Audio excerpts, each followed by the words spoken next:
This is Kanzenshuu, the podcast, episode 378 for the week of April 5th, 2015.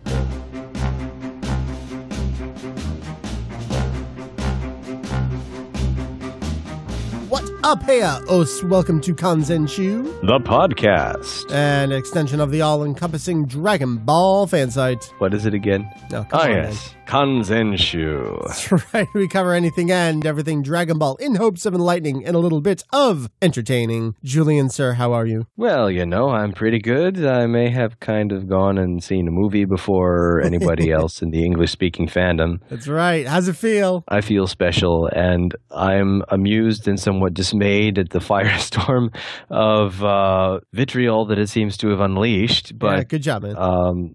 I enjoyed it. So we got Julian there. My name is Mike Vegito EX. Julian, you're actually getting ready to move, and as things are in progress, I guess, it turns out like something's not recording really well on your end. So for the first time in years, I'm actually recording the Skype call. So apologies in advance, but it sounds pretty good right now. Well, I'm glad to know that we have a working backup, and I have no idea what's going on my end. It just causes me frustration. But hey, no Robo Julian this time. I'm sorry to those of you who are looking forward to it. Well, on deck this episode, if you can't tell, we are going to be talking about Fukatsu no F, Revival of F, Resurrection F. It will be Julian's first review, just like we did with Battle of Gods, where we did a first review, then later on everyone gets to see it. We do another review, but we got to say, we have news to cover ahead of time, and we will give a very, very clear break when you can stop listening if you don't want to hear those spoilers. And that's the plan this week. Yes. So about news, I apologize to everyone for not keeping up, especially with the movie website. There are a huge number of tie-ins that are going on that I'd love to cover in depth, but unfortunately I have had zero free time to cover them in. But I hope you will be glad to hear that I'm spending lots of time with my family. Yay! We all glad to hear that. That's it's going to come first that way. Yes, but on the bright side, there seems to be relatively little, at least thus far, fingers crossed, in the way of textual material from people involved with the production. I'm sure that will change once the movie is out and we have that special exclusive theatrical booklet that's coming. But for the time being, my job of translation is I really should get around to finishing stuff for Battle of Gods. We'll get there. So ahead of all that, before we get to the news, we do have to say today is Akira Toriyama's 60th birthday. What an exciting day. Yes, Kandeki. He's completed the 60-year cycle of the Chinese zodiac. And so what happens next? It gets to start over, I guess. Okay. Now, we in particular don't have anything super exciting to celebrate this. All of our effort went into the Dragon Ball 30th anniversary back in November. So I guess if you want to go back and read the magazine again, or if you haven't read it, you can read it for the first time. DB 30 years. It's the latest feature on the website. Julian, what's Peking Duck been up to in celebration of Toriyama's 60th birthday? Well, he's been doing a lot of stuff that I'm not sure I'm necessarily authorized to talk about yet. There's a lot of retweeting going on. That's been fun. Yeah, well, he's sort of the nexus of a lot of the Dragon Ball fandom in Kansai, and just he seems to be a sort of place where, I don't know what you would say, a lot of people go to because he's got all these webs of connections because he's been in the fandom for so long and he's got so much stuff.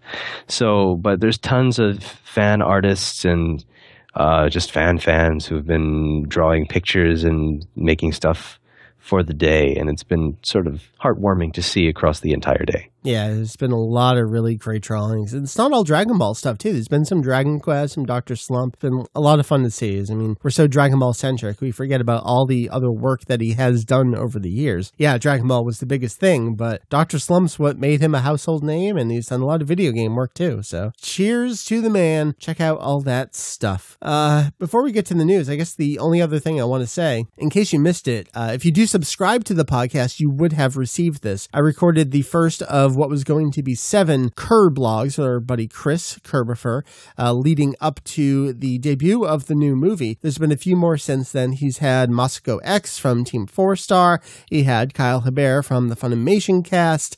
He's had a couple other people talking about a variety of subjects relating to Dragon Ball. So I kicked that off with him. You can check that out in our feed, or on YouTube is where he posts those, youtube.com/Kerbifer. So that's some more podcast material if you're looking for it. Julian, shall we cover some news before we get to movie review stuff? Okay. Well, it's all video game news right now. I guess that makes sense. Xenoverse is still going strong. We do know that Pack 2 of the DLC is due out this month. It's going to have the 3-star and the 4-star dragons from Dragon Ball GT. We will get Mira and Toa playable as characters. Kind of crazy that they weren't playable in the base game. It's like this little extra thing they give you for free, but you have to pay for it, even though it's already on the disc. Kind of weird. Not sure how I feel about that. You get some new outfits, some new masters, a lot of good stuff coming there. And then Pack 3, which was just recently detailed in V-Jump. That's where Jocko is going to come in if you did not get the first pressing in Japan, and we have not gotten him internationally. You will also get Frieza from the new movie, and again, some new masters, new outfits, and all of these come with a couple story mode quests and parallel quests. All that jazz. So more Xenoverse DLC on the way. If you picked up the season pass, all this is included with it. So when it comes out, you just head on over to your respective online store and download the stuff, whether that is PlayStation Network, Xbox Live, or Steam, and it'll be there waiting for you. If not, they are $9.99 a pop. And I think that's kind of it for Xenoverse. We get all the DLC detailed, and the sales kind of fell off the Media Create and Famitsu lists, but it did really well and seems to be still selling relatively strong for a Dragon Ball console game, especially in 2015. Now, Julian, Extreme Butoden is on the way in Japan. Very jealous. We're going to have to talk. I think I'm going to need you to bring me back a Japanese 3DS, because I'm pretty sure the Region 3 exploit was broken in the latest firmware update from Nintendo. That's a shame. I know. I haven't updated yet, and I want to get some new Theater Rhythm DLC on my American account, but you can't get to the store unless you do the firmware update. And I don't want to do the firmware update because I still want to play my Japanese games.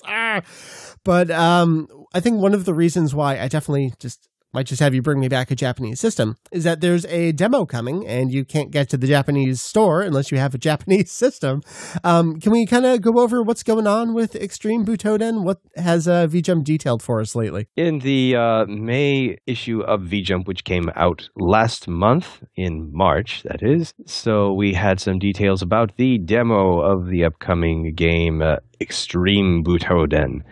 Next month's June 2015 issue of V-Jump will have a code for a demo of the game, which you'll be able to play for free, and it will include 4 playable characters: Son Goku, Son Gohan from the Cell games, Vegeta, and Majin Buu, and there will also be 8 support characters. Now, you'll also be able to carry over some previously saved data into the real game.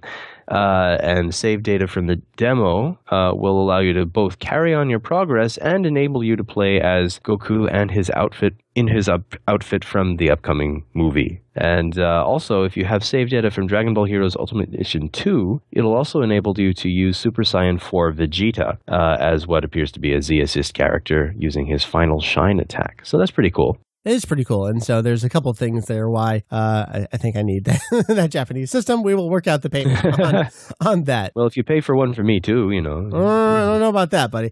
If you pick up the first pressing of the game, that will also get you Frieza from the new movie. So there's a variety of extra things. But Julian, we also detailed, this is the first time Dragon Ball's really had it to this degree. There's a whole slew of retailer-specific sort of bonus things for the game. They're all Z assists, and we don't need to detail them all, but it's crazy. It's all the evil dragons from Dragon Ball GT. It's like you go to Lawson, you get something. You order from Amazon, you get something completely different. And it's just, man, Dragon Ball is finally in the modern era where we have to deal with all this crap. And to get a complete game, you have to not only have downloaded the demo and played a previous game, but even if you do all that, you still can't get all the Z assists from all the different stores. I have to imagine they'll put them up for sale later, like they've been doing with Xenoverse, where Super Saiyan 4 Vegeta will probably go up for sale later. Jocko is included in the DLC pack, all that kind of stuff. Yes, congratulations on buying the game. Would you like to buy more game? Yep, Dragon Ball, welcome to the modern era. Sorry. But the game's looking pretty good. Did you check out the recent promotional video? We haven't updated with it yet. We're, again, a little behind on stuff, but it's looking super sweet. It's looking pretty crazy in the kind of stuff that it does, yeah. I'm psyched for the game. And the last thing for Extreme Butoden, we were very excited to hear that pre-orders, first pressings, will come with a downloadable version of Super Butoden 2, which was actually included as a part of J-Legend Retsuden 2 years ago, 3DS compilation, bunch of old Jump games. And it looked like it was going to pretty much be exactly that version ported over. I mean, the menu, the border, it all just is the J-Legend Retsuden version. Julian, very big difference coming here, though. Yes. So those of you who are familiar with the musical stylings of a certain Kenji Yamamoto, a.k.a. Monolith, a.k.a. Hyper Monolith. A.k.a. Ken's. What else we got? Yes, I think that's about it. I think that covers it, yeah. He had a habit of taking other people's work and either slightly altering it or more or less doing it as is and then passing it off as his own, which was maybe easier to do 20, 25 years ago back in the heyday of Dragon Ball, but, you know, global environment now, and he kind of went too far in Dragon Ball Kai and started ripping off current movies that were still in theaters in Japan. People noticed. And so Super Butoden 2 was always the one that did it for me, with Cell's theme basically being a new arrangement of a Pink Floyd song. And I don't know if there are other songs in the game that are also plagiarized. It's just that's the one I happened to notice in my life going about my days. I think Kay's been putting up a lot of things recently, actually. Like certain characters' themes are based on the entrance themes for Japanese wrestlers at the time.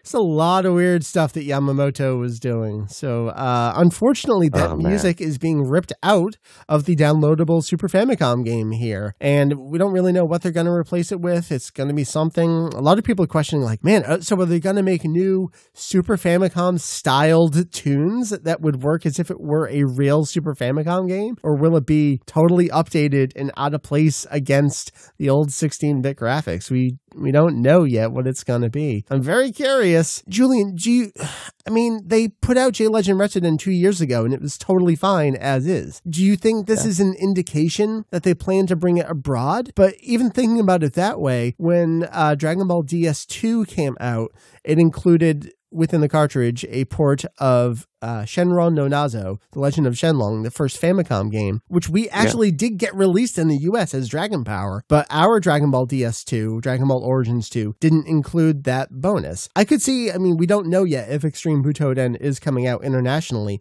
but if it did, they could just not include Super Butoden 2, so I'm not sure why all of a sudden, just 2 years after most recently leaving it alone, why now? I don't know. Perhaps it's an indication that his standing is slipping, perhaps. Even more. They've started to notice the very blatant things that people have been picking up on for years. Yeah. That even, there was Kai, and Kai was very obvious, but there were some other things that maybe people just didn't notice at the time because it was a more isolated world back then, but still. Well, them's the breaks. So I think that brings us to a close with news. Here is your break point.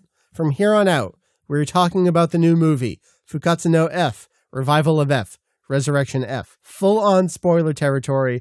Julian's seen the whole movie. We're going to do a review from his perspective. We're talking as if you know everything. We do have a full synopsis up on the website. An even more detailed one is coming soon. Here is your point. Stop listening if you do not want to know possibly every in and out of the film. We are full-on spoiler. Let's go. So, Julian, the first preview screening for the film was March 30th. You sent in a whole slew of contest entries, and it didn't work. No. But I obtained tickets through other means, and then I went to the screening, and other people were there, like Peking Duck and basically the main Osaka crew. Yeah. The author of the Doujinshi Dragon Ball Sai was there. Nice. Yes, and he drew a sketch of Goku and Vegeta hand in hand from the movie, which nice. was retweeted on Twitter, and it was fun. So it's kind of like a who's who of Japanese Dragon Ball fandom. Everyone made sure they got there. Yeah, basically. Nice. It was fun. I got the Frieza flavored popcorn from the concession and settled down in the seat. It was a pretty cool experience. The only thing that was kind of disappointing is that unlike Tokyo, which had the cast greeting, we didn't have anything. The lights went dark and it just went straight into the movie. I don't know. I was kind of hoping they could do some sort of like live link or something, but no dice. All right. Well, I don't know how much background we want to give on the films. We've talked about it so much.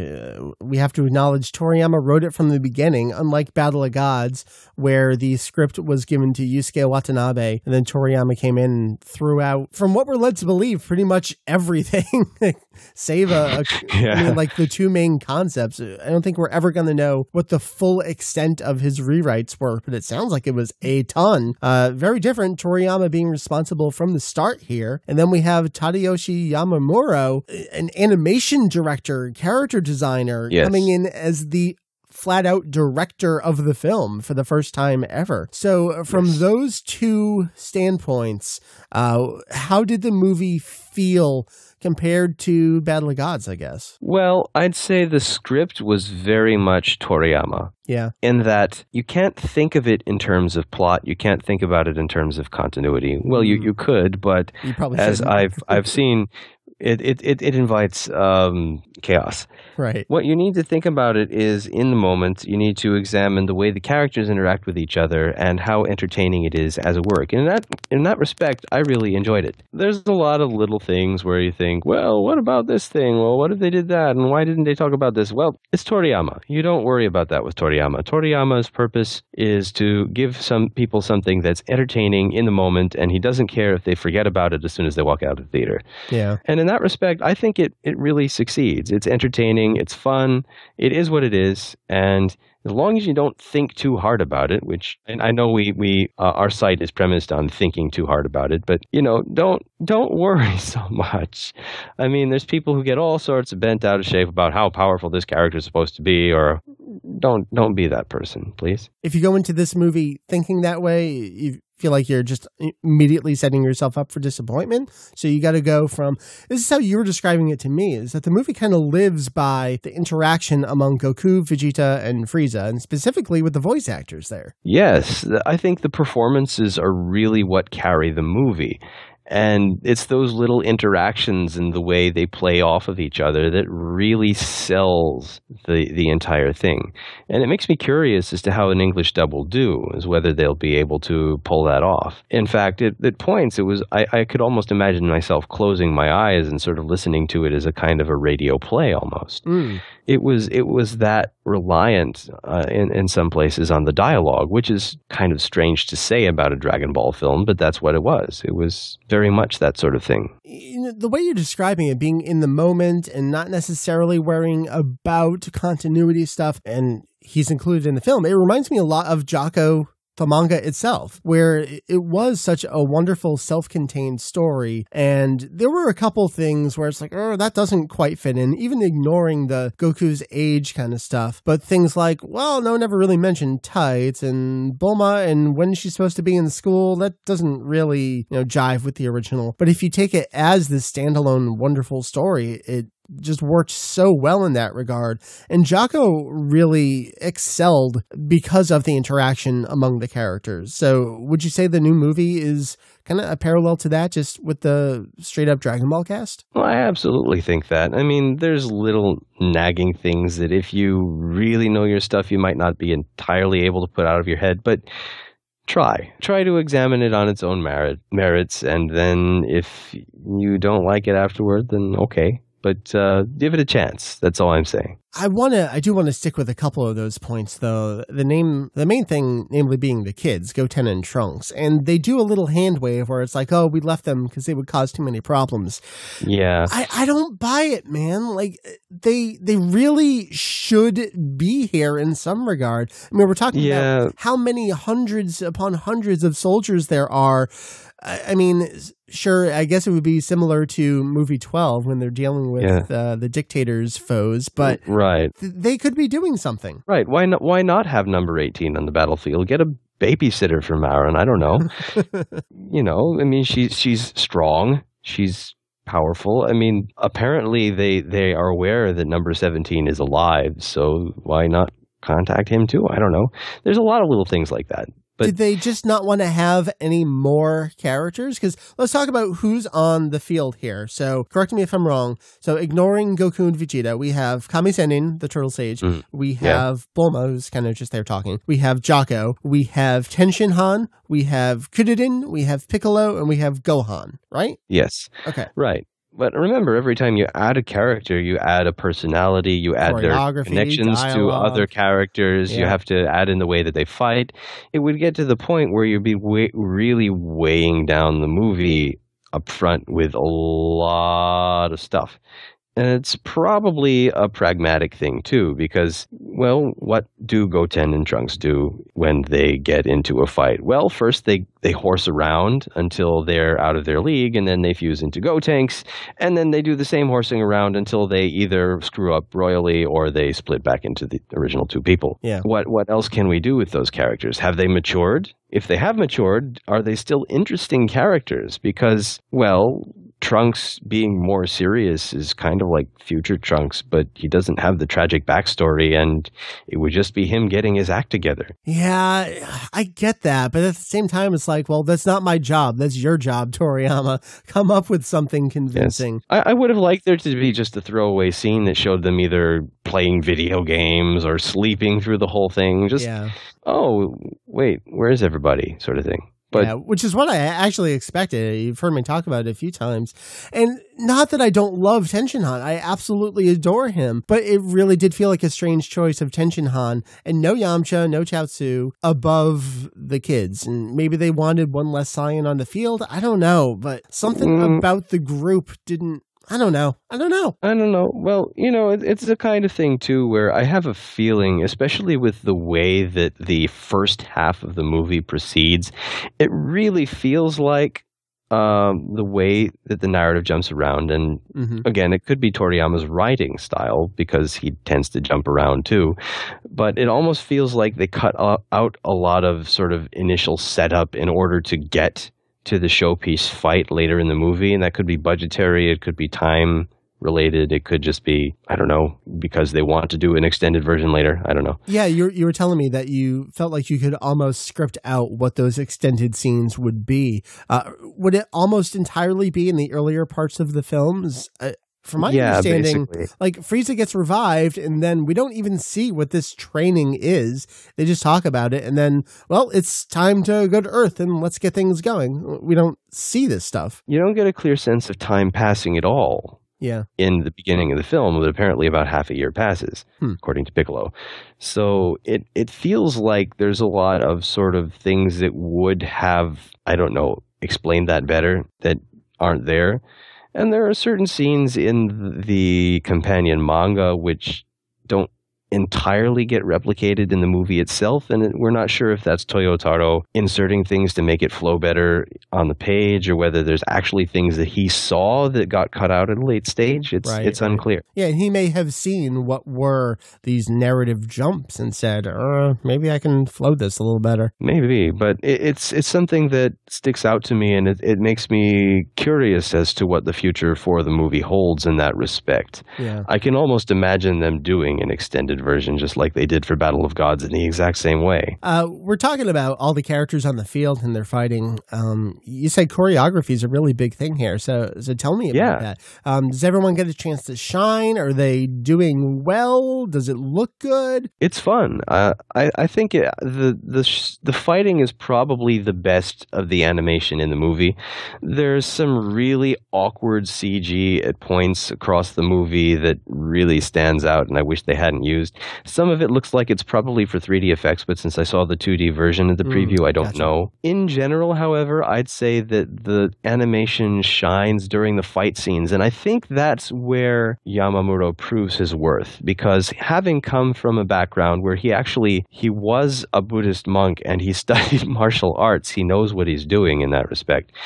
Unlike some of the animation supervisors in the series, which tended to rely on looped animation and didn't always do things that were physically possible for characters with human physiology, the kind of fighting that goes on in the movie is quite realistic and well choreographed, which impressed me.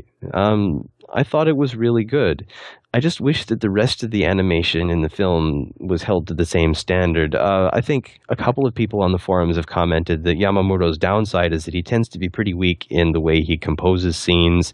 Things tend to be kind of flat, and there's not a lot of sense of or use of distance or angles and that sort of thing. And again, that could be, I kind of felt like that too. I mean, it could be a time and also money-saving measure, because those more interesting scenes also tend to be more difficult to animate. Yeah. But I did feel like it was at its best during the battle scenes, and probably at its worst when people were just sort of doing stuff and there were crowd scenes and miscellaneous things like that. Well, that's really interesting, because we're talking about all this fight stuff, and earlier we were talking about how the dialogue among the three characters makes it shine. Goku and Vegeta aren't even a part of all this stuff. So where are they? What's going on? And when do they get a chance to even join in on the fun? Yes, well, they're off training at Beerus's place with Whis. Apparently they bribed him with food. So they're training, and of course they're unable to touch Whis because he's way above all of them. And he tells them their weak points, which is kind of a bit of foreshadowing towards the end of the film. Yeah, there's two key things of foreshadowing. It's what their weak points are, and, oh, by the way, I can turn back time. Yeah, so that's a big what? Okay, that's a really big reveal, and clearly this will be used later. Yes, well, okay, well, this would allow them to create despair while also having an out. But eventually, Beerus wakes up and he accidentally destroys a planet because he sneezes. And it's Beerus Planet Buster confirmed. Well, right, anyway, he threatened to destroy the Earth in the previous film. That's true.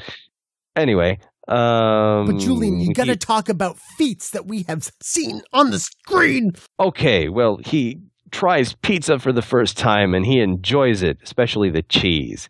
But he's angry that Whis got to try other things because apparently this is not the first time. Cheesebuster, done. Are you trying to redo the April Fool's episode? A little bit. Anyway, sorry, I'm such an ass about this, but I can't help it. Yes. All right. Yes, continue. But eventually the Oracle Fish gets Whis' attention and points out the fact that he has not noticed a message from Bulma, right? Which is kind of important about somebody being revived and coming to Earth. So what from me reading the synopsis, she makes a sundae and just kind of is like, Whis, hello. Yes. She makes an offering for him in the form of a strawberry sundae and basically holds it up to the sky going, Whis-san. That's great. Well, Jocko was there too back on Earth. Because... All right. So let's pause, because we'll get back to these main characters. It sounds like they're not doing anything. They're just hanging out there talking and training. Jocko comes in and we get a little interaction at Capsule Corporation and stuff. Yeah. Does Jocko feel forced? Because that was going to be my biggest concern, because I can see him working well, but did he feel forced in? Forced in? I don't think so entirely. It gives a reason for Bulma to know that Frieza is coming when nobody else does. Okay. They don't explain who he is. You kind of have to know, and you have to be aware that Bulma has an older sister, because they don't explain any of that.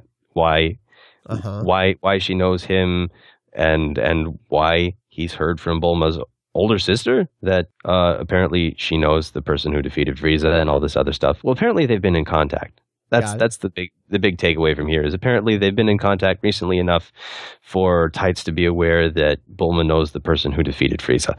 Okay. So she at least survived the Saiyan onslaught. There we go. Got it. But anyway, he shows up. There's no explanation given for who he is. You just kind of have to know. And it sounds like you get it. It sounds like you get who he is over the course of him being there. Like there's mentions to the Galactic Patrol and isn't there a jab about like, aren't you concerned about the Saiyans and shouldn't you be arresting Whis? Like that kind of stuff. Yeah, exactly.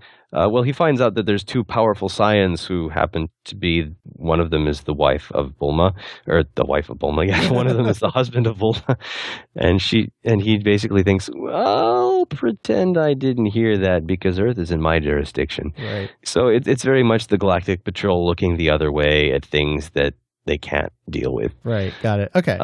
You very much get a sense of his character and who he is over the course of the film, but there's no introduction.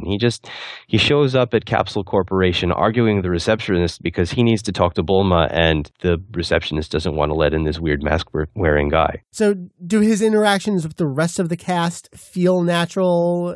Does he even really get introduced to anyone? No, not really.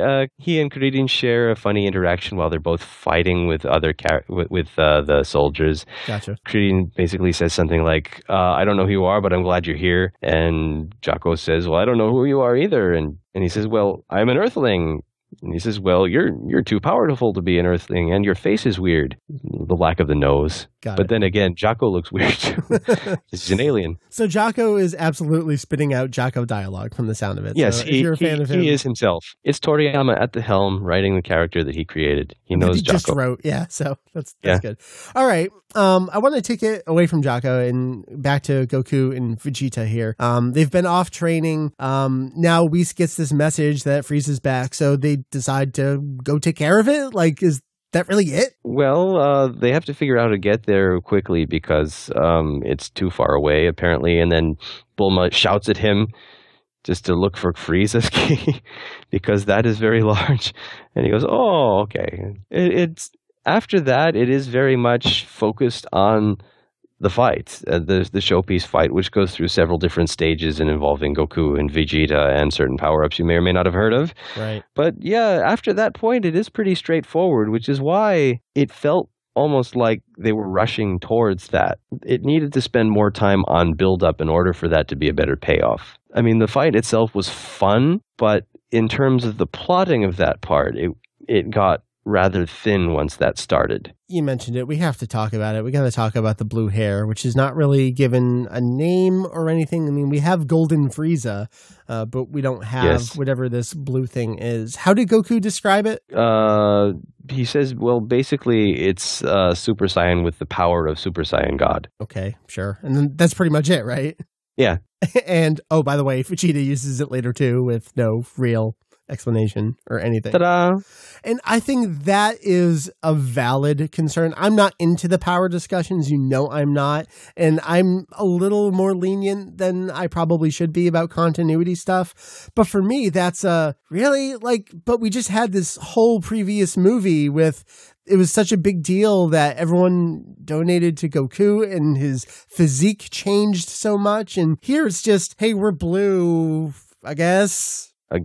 And, well, it doesn't say it's more powerful than Super Saiyan God. It doesn't say, like, the Super Saiyan version of Super Saiyan God. It says it's Super Saiyan that has the power of Super Saiyan God. Well, does that mean that it's just as powerful as Super Saiyan God? It's just a different look? Did he like the color blue better? I don't know. Did he just look at the fan art and decide, oh, that's nice too? It's another thing where I'm just, I guess, I don't really like this part, but I'll go with it for now just to see where it goes. Couldn't the red hair have worked too? Or could Frieza would have confused it for the Kaioken and gone, oh, I've seen this before, and then go, get hit in the face or something. Let's talk about Frieza a little bit before we get back to the two main characters. The Golden Frieza, it kind of is what it is. It's funny. It is what it is. It's very much, it's implied that Frieza sort of chose the color for himself to make it easy to understand. Like, it's not clear how he does that or what exactly it grants him other than being even stronger than his regular self? Whatever. I mean, it's a new transformation. Okay. Okay. I think it's elevated a little bit by a line that Vegeta delivers later, which is something like, what was it? You probably, as soon as you attained this form, came rushing right over, thinking you were all badass, but we can see what the weaknesses are, and you didn't even do it properly. That does feel like Frieza to me, where he's so spoiled and doesn't even know what he's getting himself into that, yeah, you transformed, but okay. Yes. It's something he's not used to the form yet, so it's sapping his strength because he's working to maintain it the entire time. So even though he starts out, after he gets it, he starts out really pummeling Goku, he gets weaker as the fight goes on, and eventually the tables are turned because he can't keep up the same level. So let's talk about the fight between him and Goku and maybe Vegeta a little bit here. Is it just, like you were saying, a kind of straightforward fight against person thing? Kinda. I mean, and especially the early phase of the fight is Goku versus Frieza in his regular fourth form is pretty one-sided on the side of Goku. Like, Frieza can barely touch him. And then Frieza transforms, and then Goku transforms, and Goku's having a hard time. So it's the usual setup, yep. Yes, but then Frieza is weakening, and so Goku regains the upper hand, but then this gets into real spoiler territory. As Goku stands over a defeated Frieza, the backup plan that they discussed earlier goes into effect, and Sorbet shoots Goku through the heart with his ring. Because Goku was off his guard, not paying attention, just like he was at Whis' place, and that's how Vegeta gets the excuse to come in. Right, and there's a senzu there, though, like the last senzu, so, Goku's okay anyway. Like, do the stakes not feel like stakes? Kind of. I mean, that's the way that Toriyama plays, though. He doesn't want things to get too dramatic. He has fun making things entertaining and not necessarily what's going to happen? Yeah, and I mean, think about how far we've come in the series. We've already had the Earth destroyed, and we're going to have it destroyed again here, but just what are stakes in Dragon Ball? What does that question even really mean? Oh, Goku's going to die. Well, I guess they'll just have to bring him back with a set of Dragon Balls, yeah? So what could the stakes be other than maybe Goku loses? And sure, we'll destroy stuff too, but so was that all a setup to give Vegeta his moment? At times it felt like it, and there's this funny misunderstanding that happens where Vegeta gets impatient during Goku's fight, and he comes up and then he starts fighting against Goku because Frieza can barely touch him, and basically says, well, I thought you were going to give me my turn. And Frieza watches the fighting happening and he thinks, well, it seems Vegeta still has some loyalty to me. And then when Goku is down later, he offers to let Vegeta do the coup de grace and kill Goku and become his supreme commander of his forces or something like that. And, well, no, that's not going to happen. Instead, Vegeta powers up and fights against Frieza. And at that point, Frieza's weakened himself so much, fighting against Goku, that it's very one-sided on the side of Vegeta. And, of course, then Vegeta goes in to kill Frieza, but Frieza has other ideas, and that's how the Earth is destroyed. Did you see that coming? Well, I knew that Frieza was set up to destroy the Earth somehow, but I thought the way that he does it at that point was kind of clever. Mm-hmm. But at the same time, he kind of fake surrenders twice in the film, once to Goku and then again to Vegeta. I mean, at the point where he's fighting against Vegeta, he's literally basically powerless, but he has an out. Mm-hmm. I feel like our tone has just gone like this as we've approached the end of the fight here. Does the movie feel that way? Was it just no impact? And did you not like it, I guess, is the real question there. Not the movie as a whole, but just I thought it was entertaining, but I think, again, you're dealing with the strong suits of the people who are in charge, and Toriyama is at his best when he is writing character interactions and dialogue. Yeah. And as long as we have that kind of interaction, it's really entertaining and it's really fun and it's really snappy. But when it gets into just fighting, you don't have the weekly format where you have cliffhangers every week, and you don't have you don't have a long setup like you do with a weekly manga where it builds and builds and builds and builds to a kind of payoff. It's just over the course of a movie. And he can take his time and change his mind about where a fight might be going. Yeah. So, it's easy to read where it's all going. And in that respect, it's entertaining, but in some respects, it's kind of anticlimactic because, I kind of expected this to happen. Okay. Like, we know Goku's going to win at the end, or Goku and Vegeta, either or. We know. Because we know in another 4.5 years, 5 years, that Goku's going to fight against Oob at the Budokai, and he's going to leave his family. Right. So the downside of going into this lost decade is that we know stuff happens after it. So it's not like they're going to die for good. And that's the only thing. It's like, well, no one's going to die. And that takes it back to, and this has been, I know, a larger discussion on our forum and other places. What are really the stakes here? There are no stakes. But I'm okay with that. But it is, this has to wrap up neatly at the end for it to continue onward. So it's basically the humiliation conga line for Frieza. Sure. He goes in thinking that he's massively powered up and that he is going to get his revenge against Goku and against everybody he loves and against Earth, and instead he's just subjected to just one thing after another, whether it's Bulma calling him an asshole to his face or his entire army getting wiped out. And not only that, but non-lethally. He actually comments at one point that the son of Son Goku should be able to take them all out basically in an instant, and yet they are not fighting to kill. They're just trying to disable the soldiers so they can't fight. Yeah, you said that Frieza's the one who ends up getting rid of him. You called him an eyesore? Yeah, and which really annoys him as well.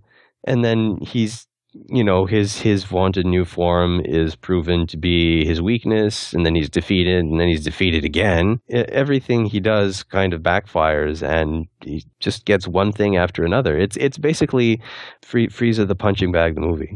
Yeah. So is Frieza's hubris just one time too many here? Basically, and people commented that, well, he's come back in other situations in anime-only stuff, like movie 12 and GT, and those times he's basically shown to be not that great against the heroes, and he fares a little better here, but the result is basically the same. Mm-hmm. Basically, he's just too proud for his own good, and he gets hoisted by his own petard. And we have to acknowledge that Toriyama's only ever brought Frieza back once, and that was the cyborg Frieza. So, Plan to Eradicate the Saiyans, movie 12, GT, I mean, Toriyama is probably aware or was aware at some point that these things existed, but it's not like he's really thinking about that when he's doing his story here. Yes, and I have to admit, it's entertaining to watch Frieza get beaten up. Yeah, it is. and it is kind of cathartic at the end to get his just desserts. Yeah. But at the same time, it felt like it needed more build-up and more tension, that the beginning of the film rushed a little too much. And at those points, it kind of felt like it was a studio-mandated thing more than Toriyama, only because once it got into a particular scene, the character interactions resumed and things were good, and then it jumped to something else. Like, well, they were in the middle of a conversation that I don't feel like it quite ended. A description I've seen a lot is, and this is from people who haven't even seen it, so I want you to comment on it, is that the movie felt like a Toei DBZ 1 through 13 kind of movie, except written by Toriyama. I think the structure is kind of similar in that it starts out with the characters in the middle of their everyday lives, and then an enemy appears, and then they fight the mooks first, and then the leader comes out. And that's the thing. Except the characters are more in character than they usually are. In the Toei film, and very much the fighting is delayed quite a bit. It's at least half an hour before the first real fighting happens, and it's at least halfway through the film before Goku and Vegeta are even on Earth and ready to fight Frieza. Yeah, it almost feels like there was lots of stuff from the beginning of the movie that was intended to be there that got cut out because the studio got impatient. Well, why aren't you bringing out the enemy to fight against? Isn't that what this is here for? So it'd be interesting to see, actually, if there's an extended version, because I think it would actually benefit from having more of that just ordinary character stuff at the beginning of the film to give it more, I don't want to say weight because weight is not Toriyama, but I don't know, more character, something yeah. like that. I mean, just like Battle of Gods, where most of the extended stuff, I mean, you got like Oolong versus Beerus and that kind of stuff was great. Yeah. People complained that it didn't extend the fight scene, which was relatively short in Battle of Gods, but I think it fleshed out the movie in a way that made it feel more complete. Yeah, I agree. It didn't feel like any of the extended scenes were completely superfluous. They all lent something to the overall arc of the movie, even if it was just to give characters their moment. I think you and I have both commented that the extended version of Battle of Gods actually feels shorter than the theatrical cut, just because everything moves along so much more naturally. Yeah, it feels like things are going somewhere. And it's weird comparing that to the current movie where it also feels shorter than its running time. Mm-hmm. But it almost feels like it's rushing through the entire movie, like it has more to say, but they're laboring under a mandated running time or something. The movie feels like it should be longer, like it ought to be longer. Like it feels too short, even though it's longer than the theatrical cut of Battle of Gods. Right, by about 10 minutes or so. Yeah, so it's the kind of thing where, yeah, I would have preferred a longer film if it made it feel more complete. It's weird because I didn't notice that so much about Battle of Gods the first time I saw it, but on reviewings it became more obvious. Yeah, you can't unsee it now, especially with the extended edition. Yeah. I do want to talk real briefly about the music to the film before we start wrapping things up. Background music, just standard Sumitomo stuff? Yeah, it's inoffensive. It's not that noticeable if you're not paying attention to it. Mm-hmm. Most scenes it's just sort of there, which I think is the comment that Kay made. It's better than the stuff from the Boo arc of Kai, but you had a budget. Yeah, well, but it's nondescript. It doesn't feel like anything in particular. Even the Yamamoto score felt like Dragon Ball for sure. It had its own sort of character to it, even if some of it was not his. Not his, right. So let me ask you, F, sounds like it was used twice? Yes, there's a snippet of it. The vocal version that's used while Frieza is in the healing chamber being restored to his original body. And it's used again during the fight with Goku versus Frieza, but this time it's just instrumental. Mm-hmm. Both times, it felt like they should have either used more of the song or used the surrounding animation to lead in and out of it in some way, because both times it kind of feels like it sort of just happens. Yeah, the healing tank thing doesn't strike me as an appropriate place for it. See, I kind of assumed, like, start with the healing tank and then maybe give us a training montage. Like, that I could understand. Yeah, it's almost like, oh, well, we've made this movie. Oh, we promised we were going to use this song in the movie. Someone find a spot. Yeah. Huh. Like, oh, that's right. We were supposed to do this. Well, we should. And then the Momoiro Clover Sea, it's just the end credits, right? Just the end credits. Yeah. And it's less stylistically out of place compared to F than I thought, although it is very much poppy stuff during the chorus, you know. Mm-hmm. But it's heavier than I thought it would be. Well, I've got my CD single coming in, so. I'm still sort of ambivalent about it in general. You know how I feel about idol groups. Sure. And also, it kind of, well, I mean, I appreciate the reason why F is there, and I like that Toriyama approves of it, but I also feel like Toei of late has sort of adopted a philosophy similar to Funimation dubbing the movies in the early part of the 21st century. Okay, kids like this sort of stuff, right? Let's throw it in, sort of thing. Yeah, I agree. I disagree. Heath and I talked at length our feelings on the song being used in the film, and that could change when I get a chance to really view it in context. But so we've talked a lot about the story of the film, the choreography, the animation. We just hit upon the music, and as I mentioned just maybe like 5 or 10 minutes ago, the tone of our conversation really took this downward spiral toward the end.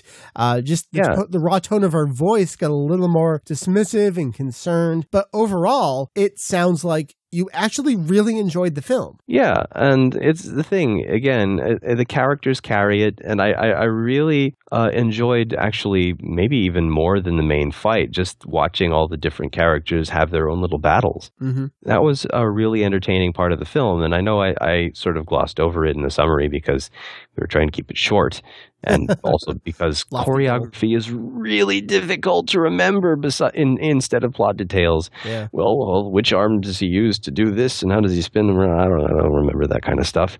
I mean, maybe some people do. But, there's a lot of little bits, and they all fight with their own particular way. Even Jocko, being not as strong as the other characters who are present, manages to outwit the others several times using a variety of techniques. And he gets a pose, and he gets to use his ray gun, and he also gets to use a shark. There's a point where he basically he misdirects them. He reappears in another spot, and then he basically dives into the water to get them to follow him down.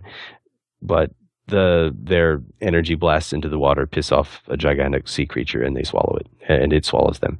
So where was I going with this? Oh, right. So, I mean, we can't help but compare it to Battle of Gods. So Battle of Gods really set up this expanded world, this expanded universe. And I know a lot of people thought that this next movie would continue onward from that. Would Frieza be a new god of destruction, like universes? And we didn't get any of that at all. Nope. So we kind of have Battle of Gods did its own thing. Revival of F did its own thing. And I guess they can exist next to each other. Part of me is like, I really wish that Toriyama would just kind of continue with what he's doing. But like you said, that's not what Toriyama does. So I'm almost okay with these two different movies being, this is Toriyama coming into someone else's work and expanding the world. This is Toriyama doing a one-shot film. I'm okay with those two existing in and of themselves side by side. Right. Well, it kind of feels like, both with the comments that we've had from production staff, I think it was Norihiro Hayashida, the way he talked about the conception of this movie, and Toriyama himself, he didn't just think up, I could do another movie out of the blue. He was sort of encouraged by Toei Animation after the success of the last film to, it'd be great if you could write another movie for us. Mm-hmm. And I feel like the result is kind of something that would please the people at Toei Animation. It definitely has Toriyama's, I guess you could say, thumbprint on it. Yeah. In terms of the characters and the way that things develop. But at the same time, the structure is very much a traditional Dragon Ball Z movie from the 1990s. Late 1980s. So you almost have this spectrum of Toriyama doing what he wants to do in a way, like Jocko's on one end where it's, I came up with this, it's what I wanted to do when I wanted to do it. And then you almost have this new Frieza movie on the other end where it's, he's doing what he wants to do, but he's, like you said, being encouraged to do it. It's kind of mandated that he does do it, but at the same time, he didn't have to. He chose to based off of his working with Battle of Gods, and then that based off of his non-involvement with Evolution. Yeah. Well, Battle of Gods was an interesting case in that he didn't have to do anything, but he just ended up doing it. Yes. It almost seemed like Torishima was maybe angling in his way to get Toriyama on board because he was the one who first showed him the script. Torishima himself maybe didn't approve, and this was his way of stoking the fires of Toriyama's own indignation. Because you notice, especially reading through Dr. Slump and the kind of interactions that Toriyama has with Torishima was always subtly manipulating him into getting the desired outcome. Okay, well, you don't want to do this? Well, how about we do this? You know what? You can draw this new series for 10 weeks and then you can cancel. It'll be over. It'll be great. Actually, it's too popular. All according to plan. You'll have to keep writing. Please understand. Yes, everything like that. But, Toriyama occasionally got back at him by, for example, if he got back a manuscript saying, this is rejected, he sometimes waited until the last minute and then submitted the same one. It's like, well, what are you going to do? I think that's how he got Mashirito into Jump in the first place. Probably. But at the same time, you can sort of tell, based on how, I guess, Toriyama-ish something is, how much editorial input he's had. Because it's a double-edged sword. They tend to tone down the kind of jokey, nonsensical gags and some of the character interactions, but at the same time, with more editorial input, the plot becomes more coherent. And by coherent, you also kind of mean, whether you're saying it or not, dry. Yeah, and for me, it feels sort of like it goes between those two extremes. The beginning of the film is very Toriyama. The characters are on point. The dialogue is very snappy. Everything is entertaining just by being what it is, even though the plot is not necessarily driving forward. Right. And it feels like that's where a lot of the cuts happen, maybe because, if there are cuts, in fact, because it's my assumption, maybe because, the higher-ups decided, well, the plot's not moving along quickly enough. But then when it gets to the plot, and things just kick into high gear, then suddenly it just feels less of a thing. Like, there's not as much to keep it going because the characters aren't talking as much. They're not having as much fun. We really need Camping Trip the movie. Exactly. I would pay to have a movie of just the beginning of movie 5, or even Dragon Ball Z movie 3 before the enemy shows up. Yeah. Well, what about their camping trip? We never get to see what happens in the camping trip, damn it. Oh, all right. Let's bring it to a close because, this is only the beginning of our coverage. You'll probably be seeing it at least one more time. The preview screening over in LA is, like this week, next week? So. Yes. The funny thing about that is they first announced it in Japan, in Tokyo, on the day of the first preview screening, and it was treated like nobody's ever heard this in the world. And I think Japan, is that just that insular, isn't it? This was news a couple weeks earlier in the U.S. and then Funimation also announced it as the world premiere, even though it was going to be airing in Japan earlier today. Well, yeah, but they had the same wording for it in Japan too. They said it was going to be the world premiere. So I think they're not trying to say that it's the earliest screening everywhere. I think they're trying to say it's sort of the international coming out of the movies, so to speak. Frieza arrives at the debutante ball, comes out in his golden gown. Of course. All right, so what I'm getting at is there's going to be much more Frieza talk on the podcast in the future until the larger screenings across North America and hopefully internationally. If we do any more topics about the movie, which we probably won't until the theatrical screenings, we'll also give you fair warning about, hey, we're talking about it now. We don't really want to throw the spoilers in but if you're listening to this, what's it matter? You've already heard all this. So who am I even talking to anymore? But we will come back and do another review after Heath, Jake, and I get a chance to see it. Very strange. We'll be seeing it theatrically dubbed before we see it home video in Japanese, as we did with Battle of Gods. So that'll be very different. So I guess look forward to more coverage. Julian, thank you for checking out the film, everything that you did to get in to go see it. Oh, absolutely. And I'm going to be seeing it again, this time in 3D on opening day.